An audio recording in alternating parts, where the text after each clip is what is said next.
નમસ્કાર વિદ્યાર્થી મિત્રો, ફરી એકવાર મારી યુટ્યુબ ચેનલમાં તમારું હાર્દિક સ્વાગત કરું છું. આગળ આપણે દાખલા નંબર 12 જોતો, હવે જોવાનો છે 13.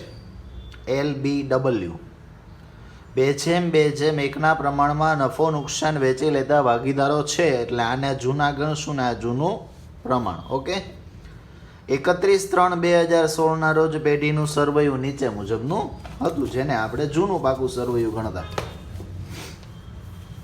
1/4/2016 થી ડબલ્યુ નિવૃત્ત થાય છે. આમાંથી આ જૂની પેઢીમાંથી ડબલ્યુ નિવૃત્ત થાય છે. નિવૃત્તિની શરતો નીચે મુજબ નક્કી થઈ. આ હવાલા છે. છેલ્લે કીધું જરૂરી ખાતા અને પેઢીનું પાકું સરવૈયું તૈયાર કરો. તો આપણે રેગ્યુલર જેમ દાખલો શરૂ કરતા એવી જ રીતે પહેલાં બાકી લખી લઈએ. ત્રણેયની મૂડી લખીએ. મૂડી ખાતાની જમા બાજુ, બાકી આગળ લાવ્યા. એલની મૂડી છે 20,000, બીની છે 12,500 અને ડબલ્યુની છે 5,000. રોકડ શિલ્લક છે 2,000, જે રોકડ ઓબ્લિક બેંક ખાતાની ઉધાર બાજુ જઈને લખશું 2,000 રૂપિયા. ઓકે, બાકી લખાઈ ગયા. હવે સીધા હવાલામાં પહેલો જ હવાલો કે છે મકાનની બજાર કિંમત 50,000 છે. તો જોઈ આવીએ આપણે કેટલી લખેલી છે. આપણે 37,000 રૂપિયા લખેલી છે મકાનની કિંમત, પણ હવાલામાં એવું કહેવામાં આવે છે કે એની કિંમત 50,000 રૂપિયા છે. તો સ્વાભાવિક વસ્તુ છે, કિંમત તમારે વધારવી પડશે. ચાલો, 50,000 માઇનસ 37,000, 13,000 રૂપિયા કિંમત વધારવી પડે. અને મકાનની કિંમત વધે, ફાયદો કહેવાય. એટલે પુનઃ મૂલ્યાંકન જમા બાજુ, મકાન ખાતે 13,000 રૂપિયાનો ફાયદો. આગળ સ્ટોકની ચોપડે કિંમત તેની પડતર કિંમત કરતાં 10% વધારે છે, તો એની પડતર કિંમતે નોંધો. સ્ટોક આપણી પાસે 5500નો છે પાકા સરવૈયામાં. વાક્ય રચના જોજો, તમને ઊંધું કહે છે. વધારવાનું નથી કહેતા, વધારે છે એવું કહે છે કે તમારી સ્ટોકની કિંમત, જેની પડતર કિંમત હોય, જે આપણે 12 લખીએ એ કિંમત કરતાં 10% વધુ છે. આ એટલે પડતર કિંમત 100% હોવી જોઈએ, પણ આ 10% વધુ, એટલે 110% વાળી વસ્તુ તમે લખી છે. આપણે જે કિંમત લખી છે 110% વાળી છે. 5500 10% વધારે છે, 10% ઓછા, એટલે 100% વાળી કિંમત આપણે જોઈએ.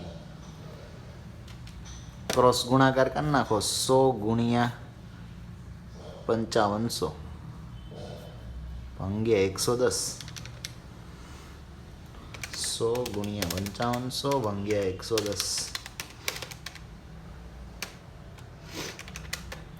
5,000 રૂપિયાની કિંમત હોવી જોઈએ, અને આપણે લખીએ છીએ 5500, તો એનો મતલબ ઘટાડો કરવો પડશે. કેટલો? 500 રૂપિયાનો. અને બીજી અસર પુનઃ મૂલ્યાંકન ઉધાર, કારણ કે સ્ટોક મિલકત કહેવાય. કિંમત ઘટી એટલે નુકસાન છે. આ રેગ્યુલર હવાલો છે, આગળ આવી ગયો છે. આ એક વસ્તુ નવી આવે છે, જોજો. ડબલ્યુના અંગત ખર્ચના ચૂકવેલા 500 રૂપિયા નફા નુકસાન ખાતે ઉધારી દીધા તમે. ડબલ્યુનો અંગત ખર્ચ છે. જ્યારે કોઈ પણ ભાગીદારનો અંગત ખર્ચ તમે પેઢીમાંથી ચૂકવો ને, એટલે તમારે શું કરવાનું હોય ખબર? એ ભાગીદારનો ઉપાડ ચડાવવાનો હોય, કારણ કે પોતાના અંગત હેતુમાં તે લઈ ગયો છે. પણ તમે શું કર્યું? નફા નુકસાન ખાતામાં લખી નાખ્યું પોતાના ખર્ચા તરીકે. જોજો, અત્યારે નફા નુકસાન ખાતું ને આપણી પાસે નફા નુકસાન જેવું કહ્યું છે પુનઃ મૂલ્યાંકન. એટલે એમ સમજી લ્યો કે તમે અહીંયા 500 રૂપિયા લખી નાખ્યા, અહીંયા લખવાને બદલે, એનો ઉપાડ ચડાવવાને બદલે તમે અહીંયા લખી નાખો છો. તો પહેલાં શું કરો? એનો ઉપાડ ચડાવી દો. કે અંગત ખર્ચના હતા એટલે આપણે લેખા નહોતા, તો પહેલાં ડબલ્યુનો અંગત ખર્ચ 500 રૂપિયા. ઓકે, એટલે અહીંથી એનો ઉપાડ ચડી ગયો, એટલે તમે ટૂંકમાં અહીંથી કાઢી લીધા. જે પહેલાં લેખા નહોતા એટલે તમે કાઢ્યા નહોતા, અહીંથી કાઢી લ્યો. અને તમે અહીંયા ભૂલથી 500 રૂપિયા ખર્ચમાં લખી નાખ્યા છે. એ હવે તમારે કેમાં લઈ લેવાના? આવકમાં, એટલે જમા બાજુ. એટલે અહીંયા ભૂલ સુધરી ગઈ અને અહીંયા એનો ઉપાડ ચડી ગયો. બસ એટલી જ વસ્તુ છે. હવે અહીં લખવાનું શું? તો કે અહીંયા લખવાનું પુનઃ મૂલ્યાંકન ખાતે લઈ ગયા. અહીં ભાઈ 500 રૂપિયા કોઈ પૂછે ક્યાં લઈ ગયા, તો પુનઃ મૂલ્યાંકન ખાતે. અને અહીંયા લખવાનું ક્યાંથી લાવ્યા, તો કે ડબલ્યુના મૂડી ખાતે. સમજ પડી? એવું લાગે તો કાઉન્સમાં લખી નાખવાના કે અંગત ખર્ચના નોંધેલા ન હતા એને, એટલે ખ્યાલ આવે. ન લખો તો બી ચાલે. એટલી વસ્તુ છે ટૂંકમાં. એ ઉપાડ ચૂકવેલા અંગત એટલે અહીંયા લખાવા જોઈએ, એને બદલે તમે અહીંયા લખ્યા હતા. અહીંયા લખાય એની ભૂલ સુધારી મેં અને અહીંયા એનો ઉપાડ ચડાવ્યો. પૂરું. આગળ પેઢીની પાઘડીનું મૂલ્યાંકન 80,000 રૂપિયા કરવામાં આવ્યું છે. એટલે આને આપણે નવી પાઘડી ગણતા. નવી પાઘડી આપે ત્યારે નિવૃત્ત ભાગીદાર કોણ? ડબલ્યુ. એના ભાગની પાઘડી અલગ કરો 80,000માંથી. 80,000 ગુણ્યા 1/5 16,000 રૂપિયા ડબલ્યુના ભાગની પાઘડી આવે છે. ડબલ્યુના ભાગની પાઘડી કેટલી આવે? 16,000. એટલે સ્વાભાવિક છે એને પાઘડીના એના મૂડી ખાતે 16,000 જમા થવા જોઈએ. પણ એ 16,000 આપશે કોણ? જે ભાગીદારને ઉધાર કરશો. ઉધાર કોને કરશો? જે લાભ લેતા હશે એને. એટલે તમારી પાસે લાભનું પ્રમાણ હોવું જોઈએ. લાભનું પ્રમાણ મેળવવા માટે જૂનું જોઈએ, નવું જોઈએ. તો આપણી પાસે નવું હવાલામાં ક્યાંય આપ્યું છે નહીં. નવું નથી. આ જો આ અલગ વસ્તુ છે આખી. એક આ વસ્તુ નવી છે ને આ એક. જોજો હવે શું કહે છે? ડબલ્યુના નફા ભાગ પૈકી. પૈકી એટલે માંથી. બરોબર? ડબલ્યુનો જે ભાગ છે એમાંથી 5/40 ભાગ એલને અને 3/40 ભાગ બીને મળશે. એટલે ટૂંકમાં આ પોતાના હિસ્સામાંથી 5/40 ભાગનો હિસ્સો એલને આપશે. જે પોતાનો હિસ્સો છે એમાંથી એટલો હિસ્સો એલને આપશે અને ડબલ્યુને આપશે 3/40. એટલે આ એટલા ભાગનો ત્યાગ કરે એમ કહેવાય. આને એટલો લાભ મેળવો એમ કહેવાય. સમજ પડી? પોતાનો હિસ્સો મૂકીને આ બેને એટલો આપે છે. આને લાભનું પ્રમાણ ન કહેવાય, આને લાભનો ભાગ કહેવાય. શા માટે? તો યાદ કરો આગળ 5મું ચેપ્ટર ન્યાયિક રીત આવી હતી. માથી શબ્દ વાપરે એટલે સીધો ભાગ લેતા ત્યાગનો. નો કે ને શબ્દ વાપરે તો પ્રમાણ લેવાનું. સેમ અહીંયા એ જ. આ પોતાના ભાગ પૈકી એટલે માંથી શબ્દ થયો. બરોબર? પોતાના માંથી એટલો શબ્દ આપે છે એટલે સીધો લાભનો ભાગ. પણ આના આગળના દાખલામાં જો પ્રમાણ કીધું હતું કે આઈના નફાનો ભાગ ઈ અને એમ આ પ્રમાણમાં મેળવશે, તો આને લાભનું પ્રમાણ કહેવાય. મેળવે, પ્રમાણમાં મેળવે છે. અહીંયા સીધો ભાગ આપી દે છે, તો આને શું કહેવાય? લાભનો ભાગ. આ તો ભાગ છે, આપણે પ્રમાણની જરૂર છે. અહીંયા ઊંધું થયું. ઓલા પણ આપણે ભાગ જોતો હતો, ત્યાં પ્રમાણ આપ્યું હતું. અહીંયા આપણે પ્રમાણ જોઈએ છે, ત્યારે તમને ભાગ આપ્યો છે. ભાગ આપ્યો હોય ને ત્યારે બહુ સરળ. પ્રમાણ મેળવવું હોય ને તો ભાગમાં જોઈ લેવાનું બેયના છેદ સરખા છે. હા, તો ઉપર જે પડ્યું છે એલનું 5 અને બીનું 3, આ પ્રમાણ બની ગયું 5/3. તો એક વસ્તુ ટૂંકમાં ફાઇનલ થઈ ગયું, બે લાભ લે છે એટલે બેયના મૂડી ખાતે તમારે ઉધાર કરવાના, એ પણ ફાઇનલ. અને કેટલી રકમ ઉધાર કરવાની? તો કે 16,000. 16,000માં બેયને કેટલી? તો કે 5/3 વેચી જો બેયને. 16,000 ગુણ્યા 5/8 એકને એવા 10,000 ને બીજાને હશે 6,000. આમનું બની ગઈ. હવે સીધી શું કરી દઈએ? કતવણી કરવા માટે આ બેયના મૂડી ખાતાની ઉધાર બાજુ ડબલ્યુના મૂડી ખાતે લખાશે રકમ એલના ખાનામાં અને બીના ખાનામાં. ડબલ્યુમાં નહીં, એલમાં 10,000 ઉપાડ જશે અને બીમાં 6,000. અને હવે ડબલ્યુના ખાતામાં જમા. આ બેયની કતવણી થઈ ગઈ ઉધાર બાજુ. હવે ડબલ્યુના મૂડી ખાતામાં જમા જશું. ત્યાં વિરુદ્ધ બે નામ છે તો 2 લખશું. એલના મૂડી ખાતે, બીના મૂડી ખાતે. નામ વિરુદ્ધ પણ રકમ ડબલ્યુના ખાનામાં જ જવી જોઈએ. ટોટલ 16,000 જમા થવા જોઈએ. 2 નામ છે એટલે અલગ અલગ 10,000 અને 6,000. ઓકે, આગળ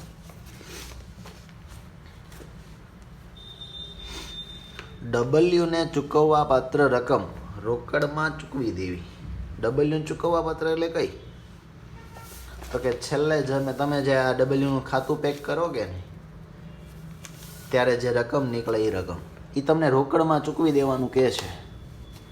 ઓકે, જે રકમ એલ અને બી એવી રીતે લાવશે, એવી રીતે રોકડમાં લાવશે કે જેથી તેમની મૂડી નવા નફા નુકસાનના પ્રમાણમાં રહે. ચાલો, એ લોકોની મૂડી નવા નફા નુકસાનના પ્રમાણમાં રહેવી જોઈએ એ રીતે લાવશે. આમાં કાંઈ ખબર નથી પડતી તો ઘડીક આ હવાલાને સાઈડમાં પીડો રહેવા દો. કારણ કે હવાલો ક્યારે? તો કે ડબલ્યુને રોકડમાં રકમ ચૂકવી દેશો ને પછી કામ લાગશે. બરાબર? તો ઘડીક આ હવાલાને મૂકી દો, બાકીનું બધું પતાવી દો. હવાલા પૂરા. ચાલો સીધા જતા રહીએ અહીંયા મિલકતમાં. પાઘડી પાકા સરવૈયામાં આપી એટલે જૂની પાઘડી મૂડી ખાતાની ઉધાર બાજુ આવવાની. ત્યાં જૂનાને વેચી દેવાની. જૂનું પ્રમાણ આપણી પાસે છે 2:1. ટોટલ 8,000 પાઘડી છે. ગુણ્યા 2 ભાગ્યા 5.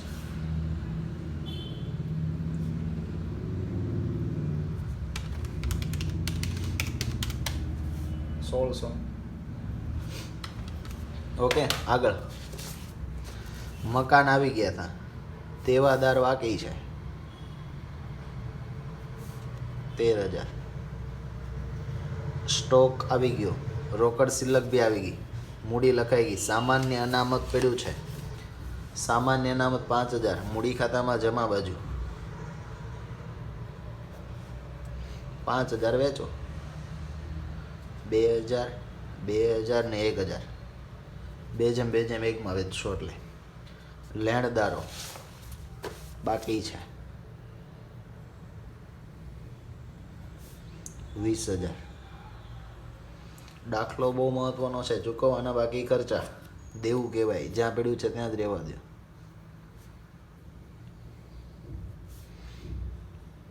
હવાલામાં હોય ને તો આની 2 અસર આપવાની. સરવૈયામાં છે તો એક જ, અને એક કઈ સરવૈયામાં છે તો સરવૈયામાં જ રહેવા દો. ચાલો, હજી આ હવાલો ક્યારે લેવાનો? તો કે ડબલ્યુની રકમ ચૂકવવાની નીકળે ને ત્યારે. તો પહેલાં ડબલ્યુને રકમ ચૂકવવાની નીકળે ત્યાં સુધીનો પેક કરી દઈએ. ઓકે, ચાલો 13,500. ઉધાર બાજુ 500 જ છે એટલે 13,000ની સિલક નીકળશે. નફો નીકળો એલ, બી એન્ડ ડબલ્યુ કયા પ્રમાણમાં? 2:1. 13,000 ગુણ્યા 2 ભાગ્યા 5. 5200 અને 2600.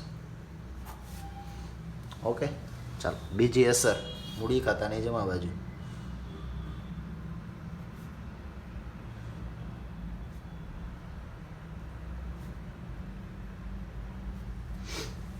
ચાલો હવે ડબલ્યુનું ખાતું પેક કરી દઈએ પહેલાં.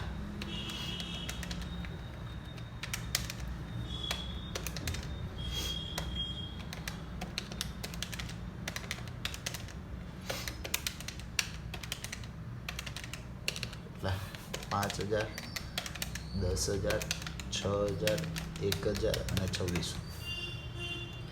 24,600 રૂપિયા આ બાજુ નીકળ્યા છે. બે બાજુ લખશું 24,600. એમાંથી -500 -1600 22,500 રૂપિયા વિધાન. ચાલો ડબલ્યુ ને આપણી પાસેથી કેટલા લેવાના નીકળ્યા? 22,500. તમને જેમ કીધું હતું એમ જ આપણને એવું કહેવામાં આવ્યું હતું ડબલ્યુને ચૂકવવા પાત્ર રકમ રોકડમાં ચૂકવી દેવી. એટલે હું ડબલ્યુને જે ચૂકવવાની રકમ છે 22,500 એ હું રોકડમાં ચૂકવી દઈશ.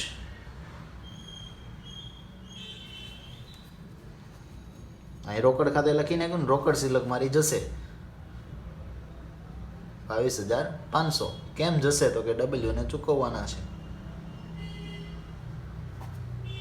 ડબલ્યુને મૂડી ખાતે. મારી પાસે પૈસા નથી તોય હું રોકડા કઈ રીતે આપીશ એને? એ લખી દો નાખ્યા, પણ આપીશ કઈ રીતે? તો કઈ તમને કીધું છે જો, જે રકમ, જે એટલે કઈ જોજો, ડબલ્યુને ચૂકવવા પાત્ર રકમ રોકડમાં ચૂકવી દેવી. કેટલી ચૂકવી તમે? 22,500. જે રકમ એટલે 22,500 જ રૂપિયા. એલ અને બી એવી રીતે રોકડમાં લાવશે એટલે 22,500 એલ અને બી લાવશે એ તમને કહી દીધું. બરોબર? એલ અને બી 22,500 લાવશે એ તમને ફાઇનલ કહી દીધું. એવી રીતે રોકડમાં લાવશે. કેટલા લાવશે એ નથી કીધું, પણ એ એવી રીતે લાવશે કે બે થઈને 22,500 લાવશે, જેથી તેમની મૂડી પાછી નવા નફા નુકસાનના પ્રમાણમાં રહી જાય. એટલે બે વસ્તુ થઈ. એક તો કન્ડિશન આપી કે એ બે થઈને 22,500 લાવશે, તો એ એવી રીતે લાવવા જોઈએ કે એની મૂડી નવા નફા નુકસાનના પ્રમાણમાં રહી જવી જોઈએ. આ બે વસ્તુ તમારે કરવાની છે. જાજુ મગજ નથી હકાવવાનું. જોજો તમારે શું કરવાનું, 22,500 રોકડા આપ્યા, જે રકમ એલ અને બી રોકડમાં લાવશે એ તો ફાઇનલ થઈ ગયું. તો એ લાવે છે એવું દેખાડી દો. જોજો કોઈ પણ ભાગીદાર રોકડા લાવશે એટલે આપણી પાસે રોકડ આવવાની, એ તો ફાઇનલ. રોકડ આવે તો ઉધાર, એ બે લાવશે, એલ અને બી. અહીંથી જ મહત્વનું શીખવાનું છે, ધ્યાન રાખજો.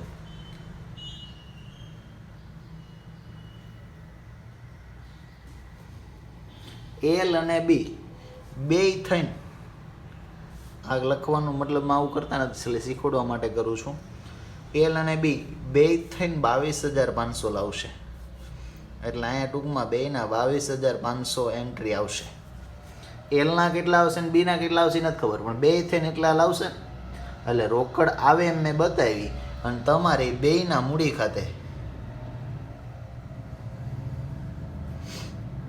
રોકડ લાવશે એમ જમાઈ કરવા પડશે ને.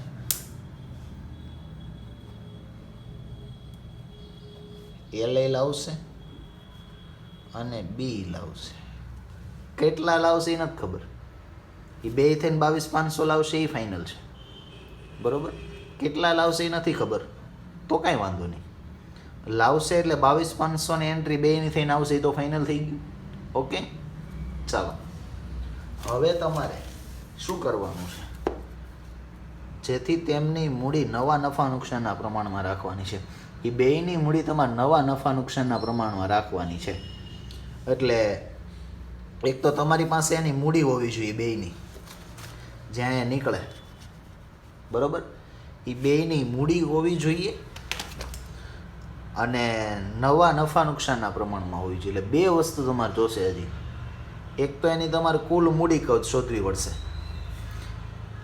જોજો એ બેયની જે મૂડી નીકળે એલ અને બીની, અહીંયા કુલ મૂડી નીકળે.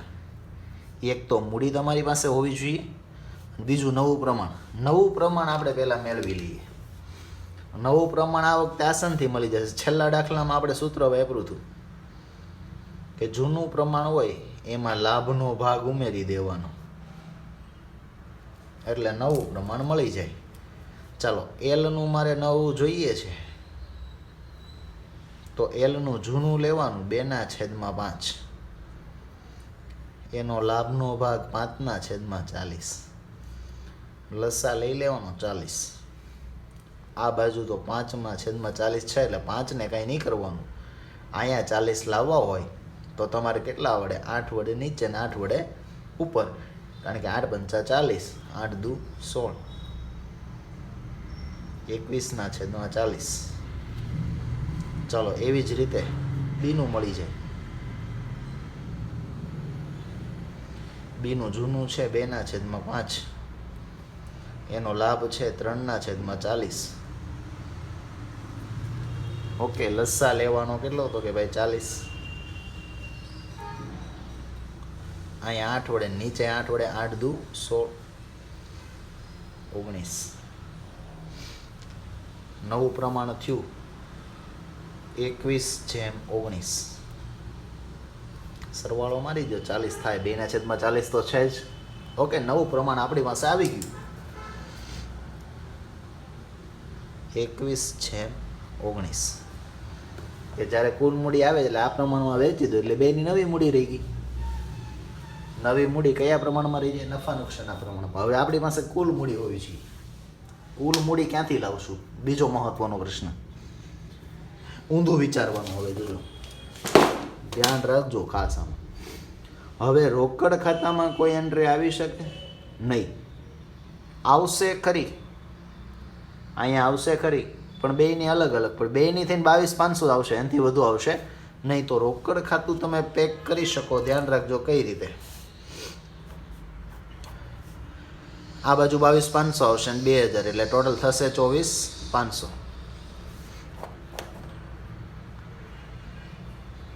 આ બાજુ માઇનસ કરો એટલે 2,000 સિલક વધે, બાકી આગળ લઈ ગયા.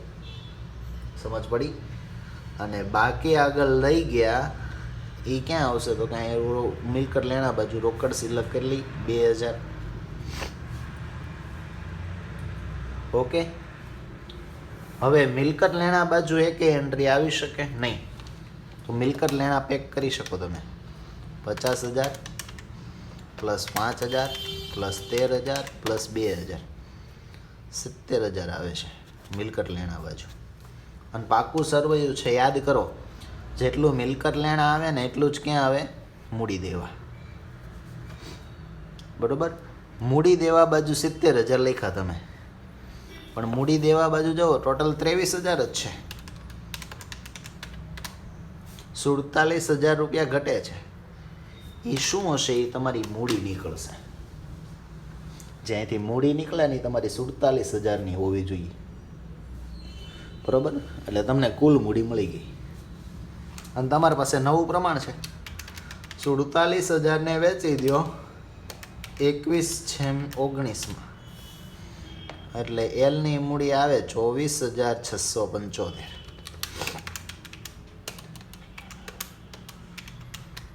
અને બીની મૂડી આવે 22,325 રૂપિયા.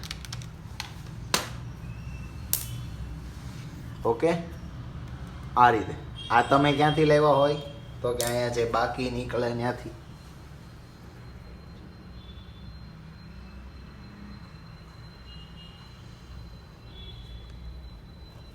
બીને તો ડબલ્યુને કાઢી નાખો આપણે. 24,675 22,325. ઓકે, હવે જો તમને આનો જવાબ મળશે કે એલને કેટલા લાવવા પડે અને બીને કેટલા લાવવા પડે, 22,500માંથી બે કેટલા કેટલા લાવશે એ તમને અહીંથી મળી જશે. જોજો, હવે તમારે આ ખાતું પેક કરવું.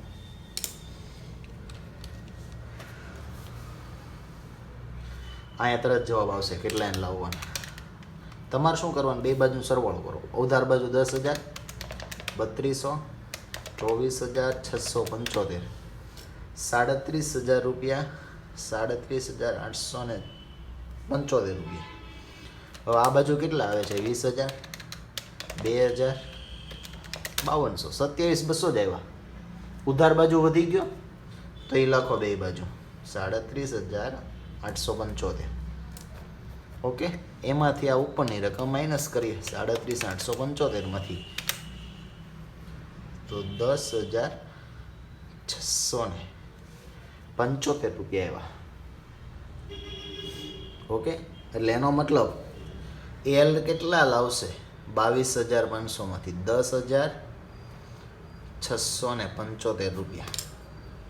કેટલા લાવશે? 10,675 રૂપિયા. હવે બી કેટલા લાવશે એ તમને મળી જશે અહીંથી.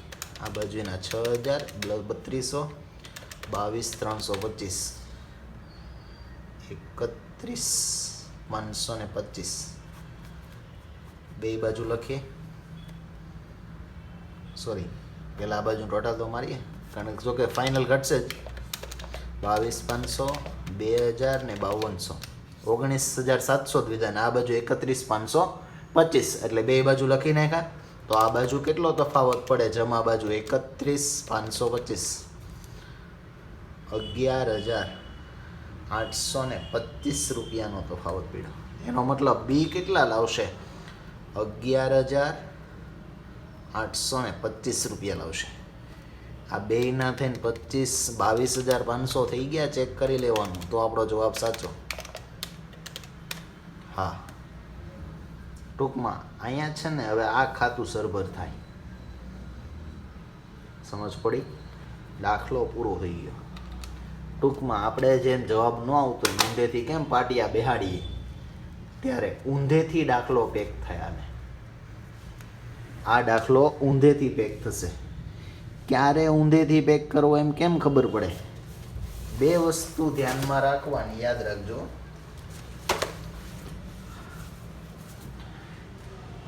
એક તો તમારી પાસે રોકડ અહીંયા છેલ્લી જે રોકડ સિલક આવી જાય હાથમાં. જો અત્યારે મારી પાસે રોકડ સિલક આવી જાય એમાંથી, કારણ કે મને કહી દીધું આ બે એટલા લાવશે ફાઇનલ. અને બીજી વસ્તુ, તમારે એ લોકોની મૂડી નવા નફા નુકસાનના પ્રમાણમાં. આ બે વસ્તુ જ્યારે ભેગી થાય ત્યારે દાખલો હંમેશા એટલે 99% પાછળથી પેક થતો હોય. એવું ફાઇનલ નથી કહેતો, એકાદો હવાલો આમ તેમ કરી નાખે તો ના પણ થાય, પણ 99% આ રીતનું જ હોય કે જ્યારે તમને પાસે રોકડ સિલક આપી દીધી હોય. આને છે ને કાર્યશીલ મૂડી કહેવાય. યાદ રાખજો, આગળના દાખલામાં આવશે. આ જે સિલક મને મળી ગઈ ને પહેલાં, આને શું કહેવાય? કાર્યશીલ મૂડી. આ કાર્યશીલ મૂડી તમારા હાથમાં આવી જાય અને નવું પ્રમાણમાં રાખવાનું હોય. આ બે વસ્તુ ભેગી થાય ત્યારે 99% તમારે દાખલો પાછળથી પેક કરવો પડે. તો પ્રેક્ટિસ કરજો. ના ખબર પડી દાખલાને, સોરી વિડીયોને થોડોક બેક કરજો. ધીમે ધીમે જોજો કઈ રીતે સ્ટેપ કરીને આપણે આગળ વધ્યા. બરાબર, 2-3 વાર પ્રેક્ટિસ કરશો એટલે આવડી જશે. તો પ્રેક્ટિસ કરો. ફરી મળીશું એક નવા વિડીયો સાથે.